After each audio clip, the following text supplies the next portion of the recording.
প্রিয় স্নেহের সেকেন্ড সেমিস্টারের ছাত্রছাত্রীরা, আজকে আমি তোমাদের যে বিষয় নিয়ে আলোচনা করব, যে তোমাদের পরীক্ষা কবে এক্স্যাক্ট হতে চলেছে। তো তোমাদের বিষয়টি আগেই জানা ছিল কবে পরীক্ষা হবে, তবে আমি তোমাদের সেই বিষয় নিয়ে আগেও আলোচনা করেছিলাম। তো আজকে আমি সম্পূর্ণ বিষয়টি তোমাদের সামনে তুলে ধরছি।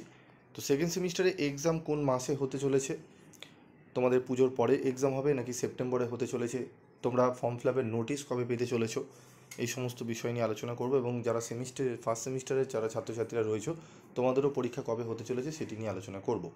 তো প্রথমেই বলবো, যারা প্রথম সেমিস্টারের অ্যাডমিশন নিচ্ছ কলেজে, তোমাদের মনে প্রশ্ন জেগেছে যে স্যার আমাদের পরীক্ষা কবে শুরু হবে, একটু যদি বলেন। তো তোমাদের পরীক্ষা হবে ফেব্রুয়ারি থেকে মার্চ মাসের মধ্যে, ফেব্রুয়ারির এন্ডে বা মার্চ মাসের শুরুতে, ঠিক আছে। ফেব্রুয়ারি মাস ধরেই চলো, তোমাদের পরীক্ষা হবে এক্সটার্নাল পরীক্ষা, এবং জানুয়ারি মাসে তোমাদের, ঠিক আছে, জানুয়ারি বা ফেব্রুয়ারির প্রথম দিকে তোমাদের ইন্টারনাল এক্সাম কিন্তু হবে। মানে তোমাদের জানুয়ারি থেকে মার্চের মধ্যেই তোমাদের সমস্ত পরীক্ষা কিন্তু কমপ্লিট হয়ে যায় ফার্স্ট সেমিস্টারে, ঠিক আছে। এটি গেল ফার্স্ট সেমিস্টারের ছাত্রছাত্রীদের জন্য। এবং ফার্স্ট সেমিস্টারের ছাত্রছাত্রী আরও অনেক প্রশ্ন করেছো, সেগুলো আমি এক এক করে একটি ভিডিওতে আলাদা করে উত্তর দিয়ে দেবো। জাস্ট পরীক্ষার উত্তরটি আমি তোমাদের দিয়ে দিলাম। এবার হয়েছে যে সেকেন্ড সেমিস্টারে স্যার আমাদের পরীক্ষা কবে হতে চলেছে। তো দেখো, তোমাদের সেকেন্ড সেমিস্টারের পরীক্ষা তোমাদের নভেম্বর মাসেই হবে। পুজোর পরেই তোমাদের পরীক্ষা হওয়ার সম্ভাবনা 98%। 2% রয়েছে সেপ্টেম্বরে। এবার সেপ্টেম্বরে পরীক্ষা হওয়ার সম্ভাবনা খুবই কম। 2% কেন? যেহেতু তোমাদের এখনও পর্যন্ত কোনো নোটিশ তোমাদের এখনও কিন্তু ক্যালকাটা ইউনিভার্সিটি থেকে দেয়নি, এবং সেপ্টেম্বরে যদি পরীক্ষা শুরুও করা হয়, যদি 4 তারিখ থেকেও শুরু করা হয়, ঠিক আছে, এতগুলো স্ট্রিম রয়েছে, বিএ, বিএসসি, অনার্স জেনারেল, বিকমদের অনার্স জেনারেল, সমস্ত গুলো 1 মাসের মধ্যে, মানে পুজোর আগের মধ্যে কমপ্লিট করা সম্ভব হবে না। তাই জন্য তোমাদের পুজোর পরেই তোমাদের পরীক্ষা হবে। তো এক্ষেত্রে একদিকে তোমাদের আনন্দ হবে, তোমাদের আমি বলতে চাইছিলাম না, যেহেতু কিন্তু কিছু টিচার রয়েছেন যারা হয়তো বলে ফেলেছেন বা বলে দিচ্ছেন। তো এটি কেন করা উচিত ছিল না, যাতে তোমাদের না জানলে তোমরা পড়াটাকে সেপ্টেম্বরের মধ্যে কমপ্লিট করে নিতে পারতে। তারপর তোমাদের পড়া হয়ে গেলে তোমরা জানতে পারলে। ক্যালকাটা ইউনিভার্সিটিও ইনফ্যাক্ট এই নিয়ে কোনো নোটিশ তাই জন্যই দিচ্ছে না, যাতে তোমাদের পড়াটা হয়ে যায়।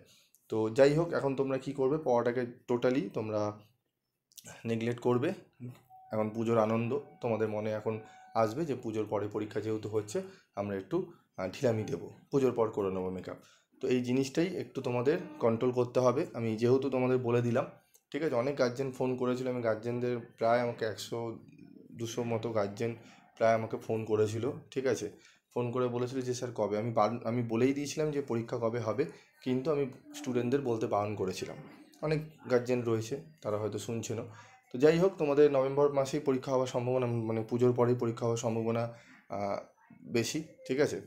তবু আমি তোমাদের বলবো, ব্যাপারটি যে পড়াটা তোমরা সেপ্টেম্বর ধরেই করো, যে আমাদের সেপ্টেম্বরেই পরীক্ষা, আমরা তার আগেই রেডি করে নিই, ঠিক আছে। তোমাদের রেডি থাকলে কি হবে সুবিধা, তোমরা রেডি করা থাকলো, পুজোর আনন্দ তোমরা ভাববে যে পুজোর আমরা ঘুরছি ফিরছি, তোমার সেই টেনশনটা থাকবে না যে হ্যাঁ আমার তো রেডি আছে, আমি জাস্ট পুজোর পরে একবার রিভিশন করে নেবো, ঠিক আছে। তো এইভাবেই পড়ো। এবং থার্ড সেমিস্টারেও তোমাদের কিন্তু খুব কম সময় পাবে।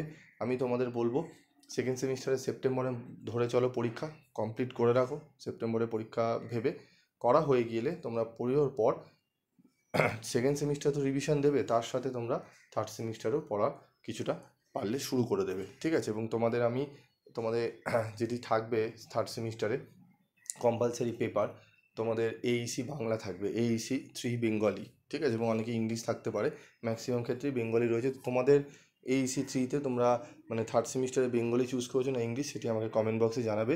দুটো সাবজেক্টেরই আমি ফ্রি অফ কস্টে তোমাদের ক্লাস করাবো, এবং তোমাদের নোটসও ফ্রি অফ কস্টে দিয়ে দেবো। কোনো জায়গা থেকে কোনো নোটস পারচেস করার প্রয়োজন হবে না, ঠিক আছে। এবং বিভিন্ন সাবজেক্টে তোমাদের ডিএসসি পেপার, অনার্স পেপার দুটো করে পড়তে হবে, তোমরা জানোই। তো সেই সমস্ত কিছু পেপারের আমি কিন্তু সাজেশান তোমাদের দিয়ে, আমি নোটসও তোমাদের দিয়ে দেবো। কিছু সাবজেক্টে ফ্রি অফ কস্টেও নোটস তোমরা পাবে। তো তার জন্য তোমায় কী করতে হবে, চ্যানেলের সাথে থাকতে হবে এবং গ্রুপে তোমাদের জয়েন হতে হবে। আজকের মতো এইটুকুই। যদি কোনো আরও জিজ্ঞাসাবাদ থাকে অবশ্যই তোমরা করতে পারো।